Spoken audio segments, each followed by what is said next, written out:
Bismillahirrahmanirrahim. Assalamualaikum warahmatullahi ta'ala wabarakatuh. Alhamdulillahirabbil alamin. Wassalatu wassalamu ala asyrafil anbiya'i wal mursalin sayyidina Muhammadin wa ala alihi wa sahbihi ajma'in. Amma ba'du. Qala Allah ta'ala fi kitabil karim, yarfa'illahu alladhina amanu minkum walladhina utul ilma darajat. Wa qala Nabi Muhammad sallallahu alaihi wasallam, Allahumma shalli wa sallim wa barik alaihi, man salaka tariqan yaltamisu fihi ilma sahalallahu lahu tariqan ilal jannah. Amma ba'du. Yang kami hormati seluruh sahabat-sahabat YouTuber dan pemirsa dimanapun Anda berada, yang kami cinta sayangi serta yang kami muliakan. Pada kesempatan kali ini saya akan mengisahkan mukjizat Nabi besar Muhammad Sallallahu Alaihi Wasallam yang bisa membelah bulan menjadi dua, dan beliau juga meletakkan belahan bulan tersebut di punggung kiri dan punggung kanannya, dan dikeluarkan pula, disatukan bulan tersebut menjadi utuh seperti semula. Bagaimana kisahnya? Marilah kita dengarkan bersama-sama. Pada zaman dahulu, zaman tersebut adalah zaman jahiliyah, yang mana pada zaman jahiliyah pamannya yang bernama Abu Jahal tersebut menyurati seorang raja di negeri Syam. Raja tersebut bernama Habib bin Malik. Raja tersebut banyak pengikutnya, banyak kaumnya, yang mana Raja Habib bin Malik ini paling membenci yang tidak menyembah berhala. Karena apa? Karena Raja Habib bin Malik menyembah berhala, sama dengan Abu Jahal juga menyembah berhala atau patung-patung, itu namanya berhala. Lah, Abu Jahal menyurati Habib bin Malik, yang mana isi surat seperti ini. Intinya isi surat seperti ini: wahai Raja Habib bin Malik, bahwasannya di sini ada anak yang bernama Muhammad, yang mana Muhammad tersebut menyebarkan agama selain agama yang kita sembah. Akhirnya Habib bin Malik penasaran, yang mana ketika penasaran Habib bin Malik membalas surat Abu Jahal bahwasannya Habib bin Malik akan pergi ke sana untuk bertemu dengan Muhammad, karena beliau penasaran seperti apa Muhammad dan seperti apa agamanya. Berangkat dari itu, akhirnya bergegaslah Raja Habib bin Malik dengan para sekutunya, berkisaran ribuan orang.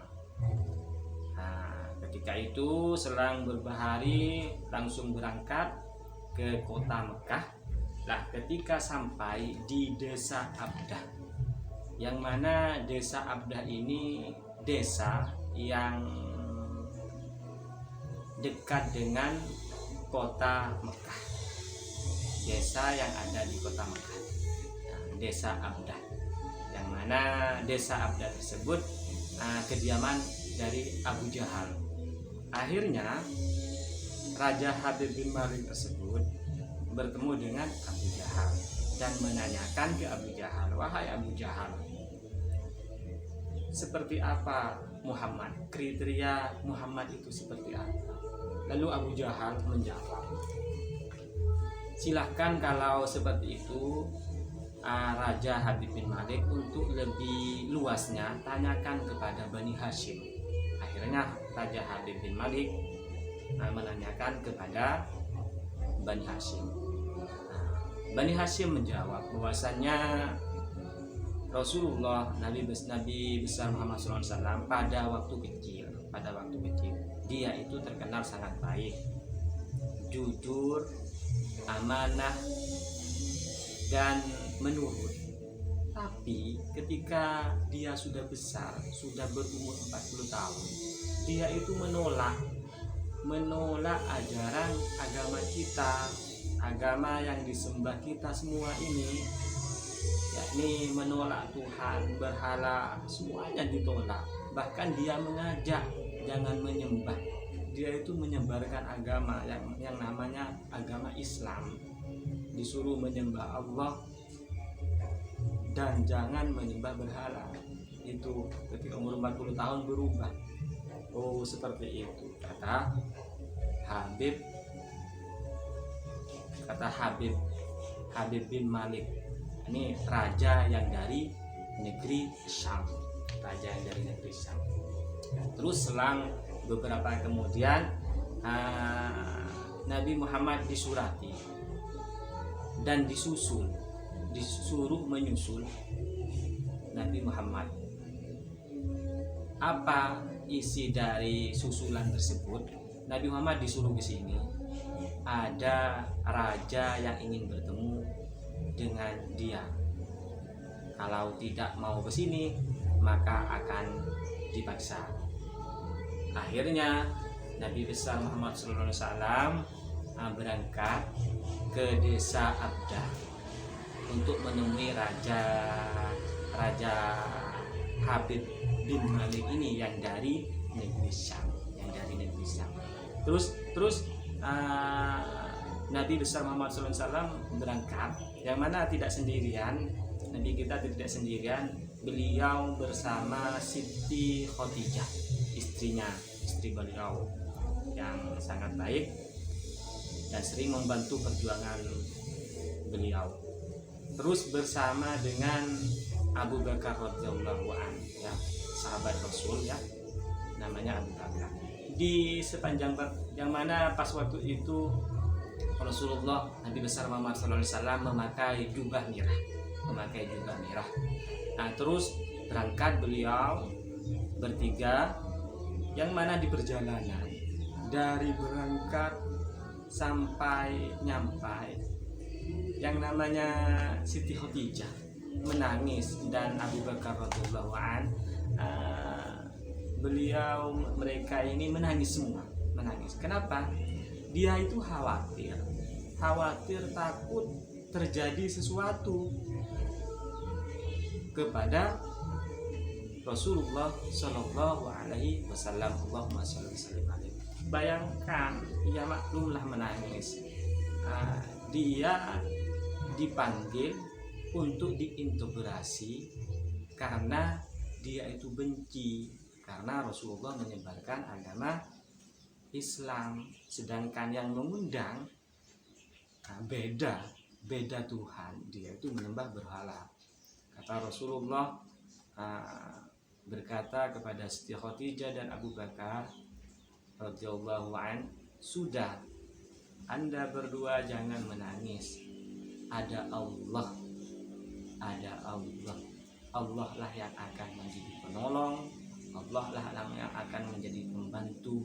Jangan khawatir, ayo berhenti menangis. Akhirnya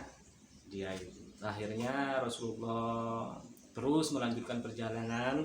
Ketika sudah sampai di desa Abdah, Rasulullah sama Siti Khadijah dan Abu Bakar radhiyallahu an dipersilakan untuk masuk dan dipersilakan untuk duduk.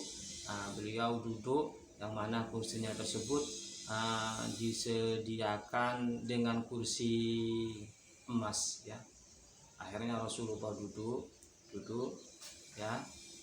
Terpancarlah rona wajah beliau Rasulullah sangat sunyi dan sangat memancarkan cahaya.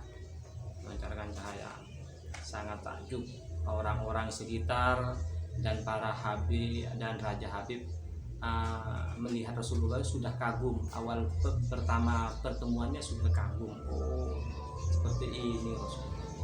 Nah, ketika selang beberapa waktu, ketika duduk santai, akhirnya bagaimana? Akhirnya Raja Habib bin Malik tersebut berkata kepada Rasul, engkau nabi ya, engkau utusan Allah ya. Akhirnya seperti itu. Iya, kok sampai bikin biasanya, kata Habib bin Malik, kalau kamu benar-benar nabi, mempunyai mukjizat, saya ingin meminta mukjizat kepada kamu Muhammad. Kalau terjadi benaran, saya akan bersaksi, dan saya akan bersaksi bahwasanya Allah itu Tuhan saya dan engkau adalah utusan saya. Kalau itu memang benar-benar terjadi. Apa yang diminta Habib bin Malik tersebut, yakni seorang raja yang ada di negeri Syam itu, permintaannya sangat sulit, yang jarang orang lain itu bisa bisa menghendaki. Kalau kita semua sulit untuk menghendaki, mustahil untuk dilakukan orang itu, kecuali itu bantuan dari Allah. Apa permintaannya? Raja Habib bin Malik yang dari negeri Syam ini meminta agar bulan bisa dibelah menjadi dua. Wah, bayangkan, bulan yang ada di atas langit disuruh dibelah menjadi dua. Itu mustahil banget dibelah menjadi dua. Ketika dibelah, disuruh masukkan belahan yang satunya ke jubah yang dipakai Nabi Muhammad barusan.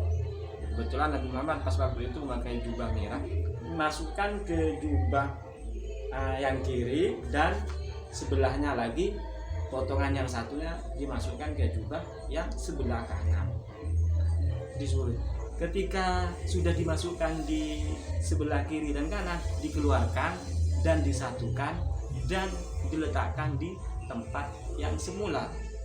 Masya Allah, sangat sulit itu dilakukan. Orang tukang sihir, orang bagaimana itu, kalau kita berpikir secara real, nyata, tukang sihir tidak bisa, orang punya kesaktian tidak bisa. Itu bulan dibelah menjadi dua, diletakkan di kiri dan di kanan, dikeluarkan lagi dan disatukan. Sulit, mustahil. Akhirnya Rasulullah menyanggupi permintaan dari Raja Habib bin Malik. Iya, saya bisa. Seketika itu juga Rasulullah Shallallahu Alaihi Wasallam, Allahumma sholli wa sallim alaihi, beliau bergegas pergi ke Gunung Abi Kubis, yang mana Rasulullah pergi ke Gunung Abi Kubis, beliau sholat 2 rakaat, sholat sunnah 2 rakaat.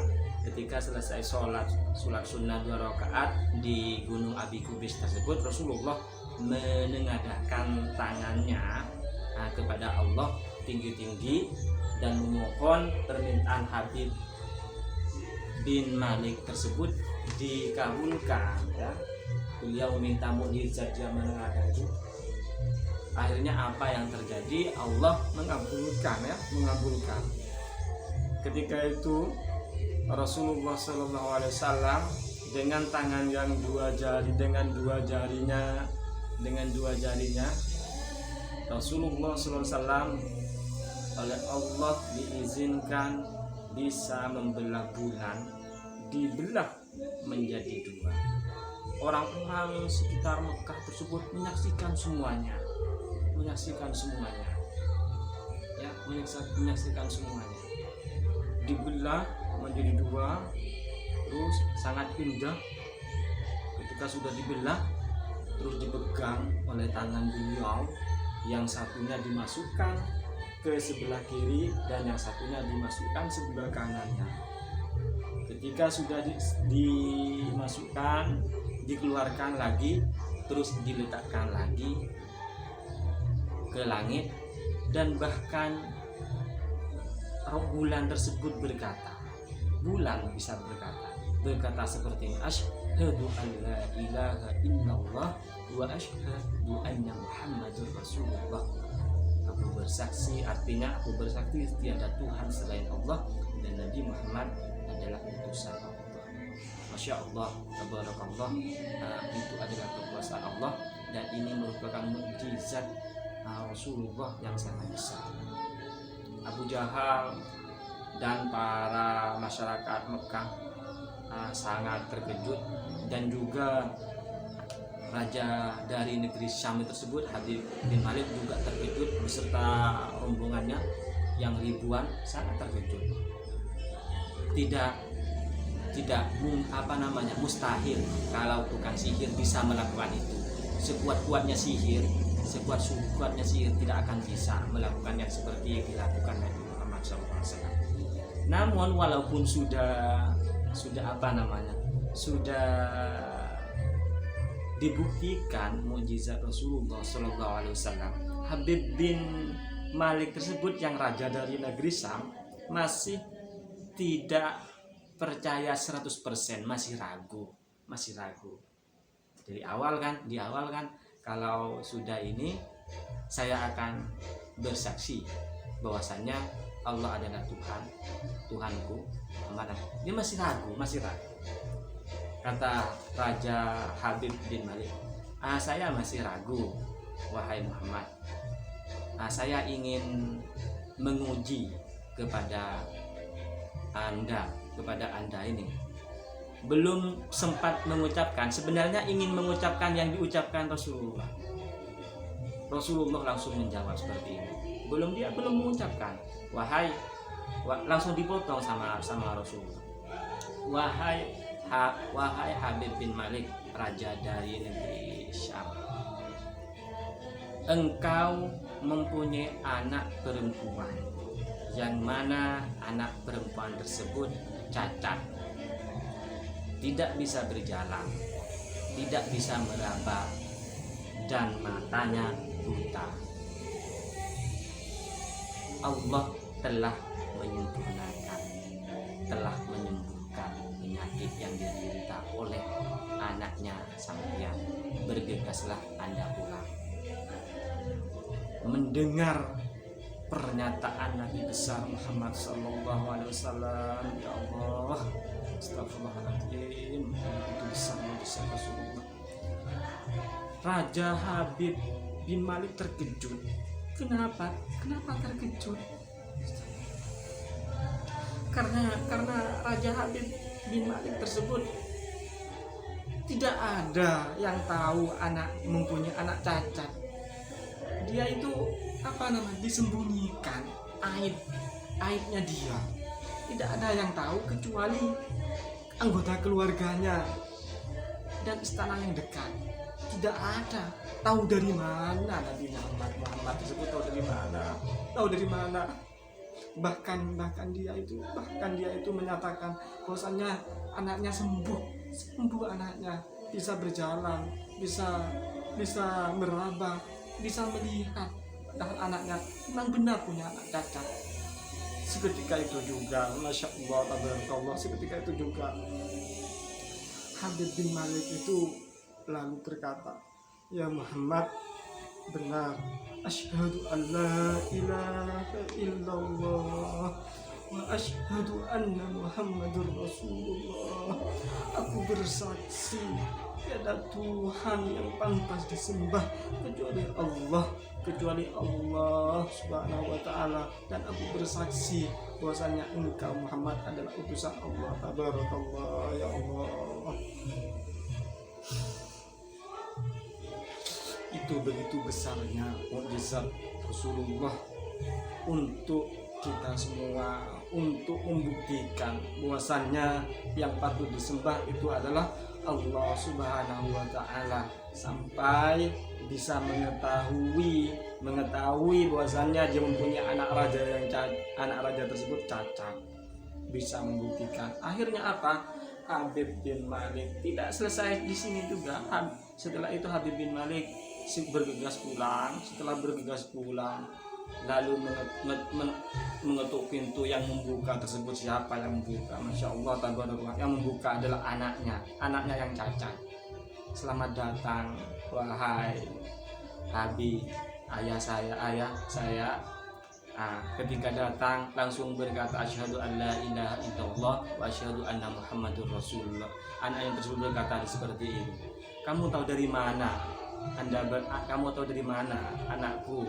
Ungkapan itu saya dikabarkan oleh seorang lelaki yang tampan. Dia itu menawarkan kepada saya, apakah kamu mau beriman kepada Allah Subhanahu wa taala?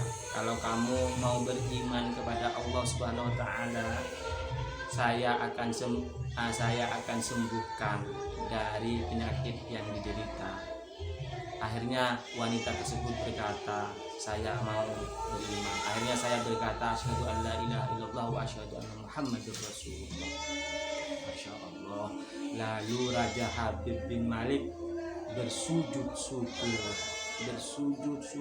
terima kasih, bersujud syukur. Masya Allah, terbukti semua dari ucapan Rasulullah Sallallahu Alaihi Wasallam. Allahumma shalli wa sallim wa barik alaihi. Jadi hikmah dari kisah tersebut bahwasannya Rasulullah SAW benar-benar utusan Allah, dan yang patut disembah benar-benar adalah Allah Subhanahu wa taala. Ini adalah kisah mukjizat Rasulullah Sallallahu Alaihi Wasallam yang bisa membelah bulan menjadi dua, bahkan bisa mengetahui anaknya raja yang sedang cacat, mempunyai anak yang cacat, dan bisa menyembuhkan. Masya Allah, tabarakallah. Semoga kisah Nabi besar Muhammad SAW, yakni mukjizat beliau, kisah ini menjadi manfaat untuk kita semua, khususnya kepada saya yang bodoh ini. Kalau misalnya ada kesalahan dari penyampaian, saya mohon maaf. Dan apabila kisah ini bermanfaat untuk Anda semua, silahkan klik like, komen, dan subscribe video saya jikalau bermanfaat untuk Anda, atau bisa klik share, bagikan ke grup-grup, ke channel Anda yang lain. Terima kasih Anda telah menyaksikan. Hadanallah wa iyyakum. Assalamualaikum warahmatullahi wabarakatuh.